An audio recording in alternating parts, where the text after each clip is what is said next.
girly, thank you so much for stopping by my channel. My name is Enea if you're new here, and if you're a returning subscriber, hey girl, hey.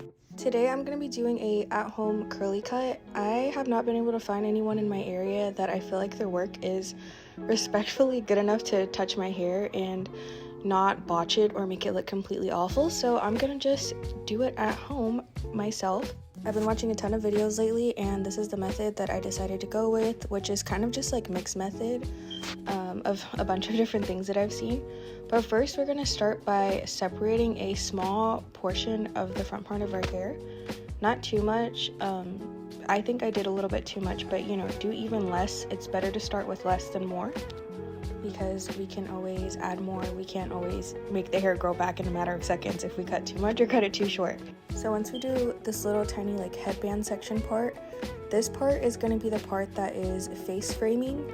So don't be like me, and also maybe use some hair cutting scissors. I just used the scissors that I had, but I wanted it a little bit longer than my eyebrows because I knew that my hair is going to shrink up, because every time I cut my hair it's like it just gets curlier and curlier. So I did a little bit longer than my eyebrows, a little bit longer than that.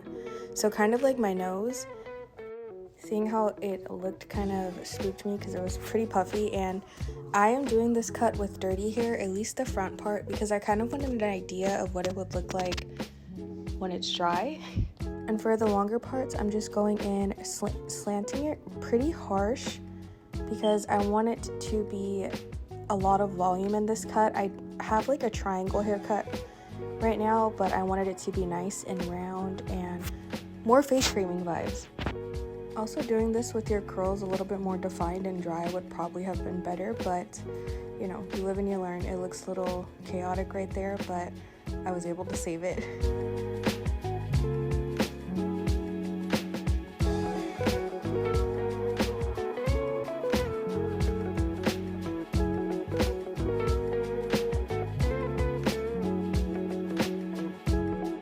So next we're going to be doing the rest of our hair, and we're going to just take small sections. First, I'm parting my hair in half because I feel like this would make it a little bit easier. And I didn't do a perfect part, but I just parted it in half, and I'm taking a small section and I'm going to actually put the rest of my hair back. You want to make this part a little bit more of neater parts so that it's even on both sides. My curl patterns are not even on my hair. I have like really mixed curl hair, and it just has a bunch of different curl patterns in it. So one side will be more curly than the other some days. It's all over the place when you have curly hair. If you know, you know. But this part of our hair we're gonna make sure is nice and wet. You can honestly wet your hair in the sink, but I just decided to do a spray bottle. And we're gonna do the same method of having it angled. A really strong angle too, not just like straight, because then it's all gonna come out like that triangle shape again, and we want volume in our hair. We don't want it to be flat and look like curly Doras, if you know what I mean. I took another part, and I took the longest part of the last piece that I cut and brushed it in with the new section that I am cutting. And you're gonna want to make sure that you brush your hair forward when you're cutting, and this is going to make sure that it's even and it's smooth.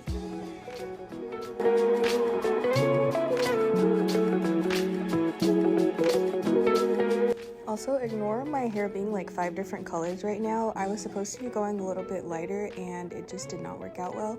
So I will be box dyeing it back to black, but this is what it looks like so far. It is definitely more face framing already. I should have wore a lighter shirt, so I'm so sorry about that. But you're gonna just take another section. I did sections of 3, and I think that was good, but honestly I could have done sections of 4 so I could have more volume in the back, because I have a naturally flat back of my head, and I wanted to give my head more of like a round shape, especially because I wanted to be wearing my curls a lot more. So doing smaller sections is definitely something that I will be doing next time.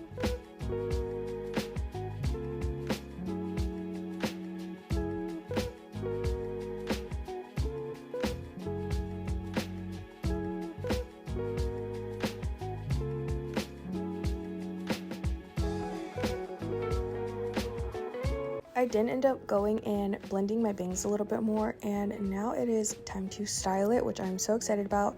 So I did do this on dirty hair, so I'm probably gonna end up washing my hair the next day, but I'm just gonna drench my hair because that's how we get defined curls, at least for me, when I drench my hair and then I add a product.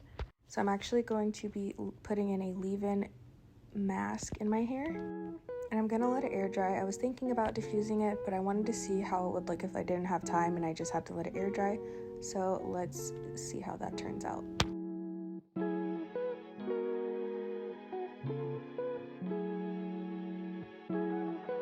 Next, I'm just scrunching my hair a little bit. I'm not going to scrunch it too much because I don't want to separate my curls and then it gets super frizzy. If you're enjoying this video or you would like to see more curly hair videos, please let me know in the comments, and don't forget to like and subscribe. It helps me out so much, and I would really appreciate it.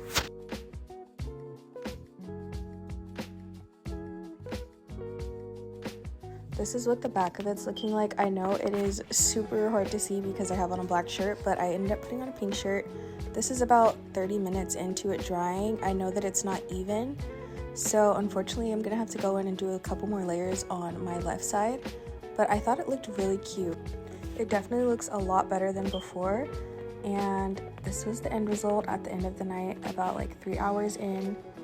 My curls look super defined, and I will show you guys the back. It looks super full and round, which I love so much.